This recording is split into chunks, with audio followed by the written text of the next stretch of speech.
Joining us now, former president of the American Immigration Lawyers Association, David Leopold. David, thank you very much for being with us. First, I just want to get your general reaction to where we're at in this process since the president signed that executive order. Anna, we're at chaos, and that's where we were, that's where we've been, and I honestly, Anna, I feel that's where we're going. You mentioned the Flores settlement, and if you read the president's executive order, basically he maintains the two policies that led to this chaos, that led to the separation. One is that zero tolerance policy, where everybody who comes in other than a port of entry is prosecuted for a federal misdemeanor, and then the other one is the indefinite detention of parents in immigration custody. And so what the executive order tries to do is trade family separation for the detention of children with their parents. The problem with that, Anna, is that's against the law. It's against the Flores agreement. And, right, because that says you can't hold children longer than 20 days. So if children were to be kept with their parents in detention, that would likely go beyond that. But explain why it would go beyond 20 days. How long does the process usually play out take to play out for these families, these parents who would be going through the immigration court system? Well, first of all, they're putting them through the federal criminal system. They're putting them through misdemeanor process, which could take weeks. And then you go through the Department of Homeland Security, Department of Justice immigration process, whereby they would apply for asylum. In those cases, look, those are complicated cases. We're talking about people who are far from home. They've fled horrific violence.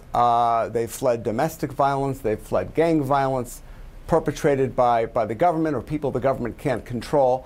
It's going to take a long time to prove those cases. So it's going to take more than 20 days is where I'm going with this. At that point, under Flores, these kids have to be released. And what the president said in his executive order, Anna, was to the Department of Justice, look, go back to the court in California, get Flores amended. And I read the brief that they filed yesterday to do that, and it's inadequate. It does not give requisite facts. It doesn't talk about, either the law being changed or the facts changing. It just doesn't do the trick. I do not believe this judge is going to amend the agreement, and that puts us back to where we were, because we still have the two policies in place, the Donald Trump chosen policies, zero tolerance and indefinite detention, which are going to lead to the separation of children again. That's my worry. That's an obvious concern of a lot of people. But let me read you something, because you brought up the issue of asylum. And a lot of these parents, as our understanding, are trying to get asylum here in the U.S. Here's what the president tweeted earlier this week. We should not let people come into our country based on the legal phrase they are being told to say as their password. The president appears to be referencing those seeking asylum here. Is that just an easy go-to for immigrants to claim asylum? Well, first of all, we're talking about the President of the United States. He has no business whatsoever prejudging anybody's case, especially an asylum case. That right there is a problem and has legal ramifications to it.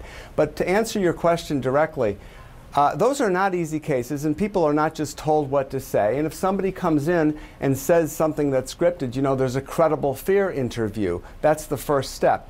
And the officers are trained to pick up on that. So the president doesn't know the law. He doesn't know what's going on.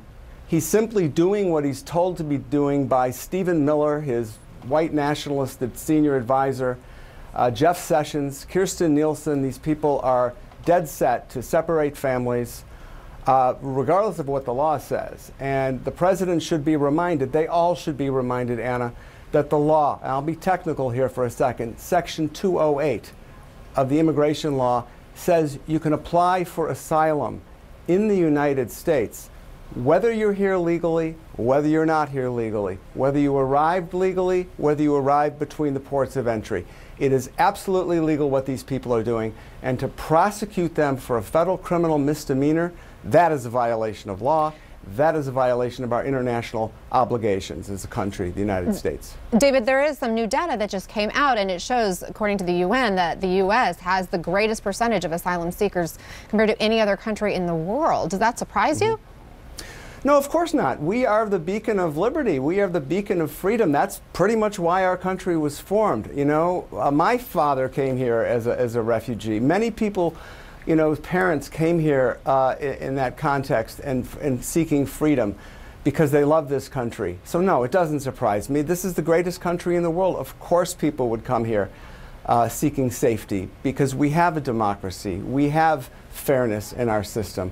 Right now we have a president that doesn't seem to respect the rule of law, and an attorney general that doesn't seem to understand the rule of law, and a Secretary of Homeland Security who wants to separate children, and just yesterday files a memorandum once again seeking to end DACA, the protection for dreamers. So we've got a pattern and practice here, Anna, of this administration, this nativist administration, anti-immigrant, going after children, going after dreamers. You know, it's very difficult to understand. I hear your criticism, but I think it's also fair to point out that the president did sign this executive order. I know you say that it has a lot of flaws in it, but the result of the executive order at this point is to bring families back together, is to prevent families from being separated. And in fact, the Border Patrol says at least 500 children have been reunified with their families. I mean, isn't that a start? And should they want to try to figure out how to go about the reunification process, which I know is not spelled out in that executive order, given your experience, maybe you could offer them some advice about how they might do that. Right, right. Well, I'm glad the president blinked in the face of worldwide horror at what he was doing, but there's nothing in that executive order, Anna, that requires the reunification of these children. And I'll tell you, the system that is being used, the system that they go to, the Health and Human Services system, that system was designed for unaccompanied minors, kids who come here with no parents. What happened here was they started separating kids with parents, so the system is completely overwhelmed. And as I understand it, just yesterday the government admitted in a court proceeding in California that they have no plan to reunify these children with their parents. This is chaos, and it shocks the conscience that they would do this they would separate these children without any intelligent, reliable, tested plan to reunify these mothers that we hear crying in the clips, and the children that we hear crying in the clips together. This is just awful, and it has no place in this country. David Leopold, thank you for your time and your perspective.